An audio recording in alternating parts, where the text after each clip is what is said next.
Chairman Molinar, Ranking Member Khanna, and distinguished members of the committee, thank you for the opportunity to appear before you today to discuss the Department of Energy's commitment to research security. I serve as Chief of Staff to the Undersecretary for Science at the Department of Energy. The Office of the Undersecretary for Science stewards 10 national labs and provides scientific support to all 17 DOE national laboratories, as well as oversees major basic research programs in advanced computing, fusion, nuclear and high-energy physics, basic engineering sciences, biological and environmental research. I have spent much of my 18 years at DOE working the intersection of counterintelligence, national laboratory security, and research security policy. Earlier in my career, my counterintelligence work focused on China-related threat issues, investigations, and oversight across DOE's national laboratory complex. I later helped develop and implement department-wide research security policies across multiple administrations.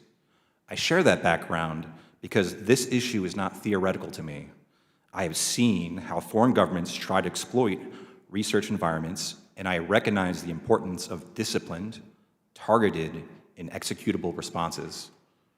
The People's Republic of China has publicly documented policies and programs designed to acquire foreign science and technology and to align overseas expertise with national strategic objectives.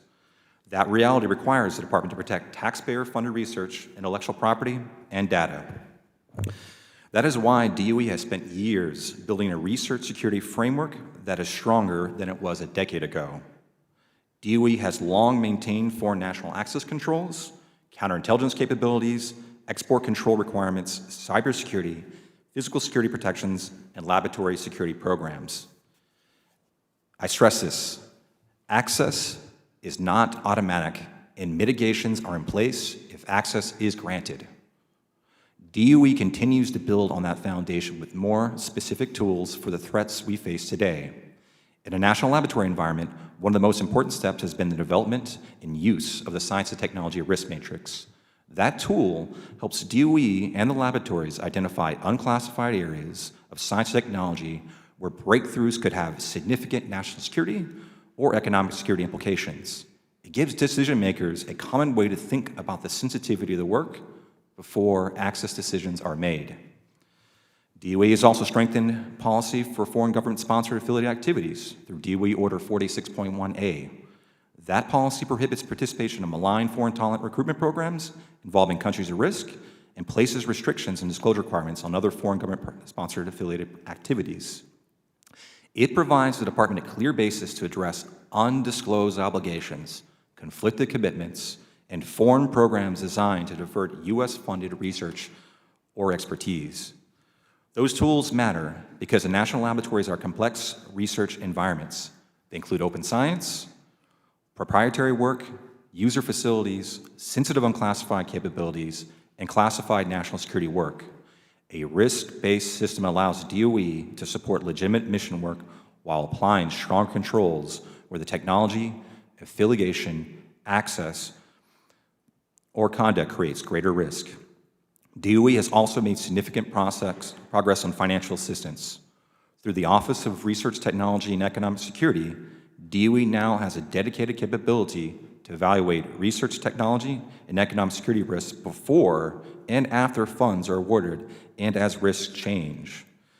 As part of award decisions where the risk can be managed, DOE can impose mitigation terms and monitoring requirements. Where risk cannot be mitigated, DOE can decide that funding not proceed.